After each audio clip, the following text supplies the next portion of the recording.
Hello everyone, जय मसी अनि नमस्ते सबैजनामा। तपाईँहरू हुनुहुन्छ यति बेला हेर्नुहोस् न, एकदमै हरियालीले भरिएको यो सुन्दर वनलाई। अनि यहाँ पानी सललल बगिरहेको छ अनि यहाँ नानीहरू इन्जोय गरिरहेको छ। एल्री केन्ने यहाँ अरुणाचली हाम्रो फ्रेन्डहरूसँग।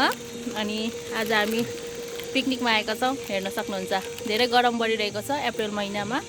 अनि यसै कारणले हामी यहाँनिर पिकनिक स्पटमा टिपु खोला भन्छ अरे। टिपु टिपु टिपु वर्षा पानी चाहिँ टिपु खोलामा आएको छ। अनि यहाँ देख्न सक्नुहुन्छ, यो सबैजना पर पुरा पिकनिक खेल्नेहरू सबैजना आएको छ।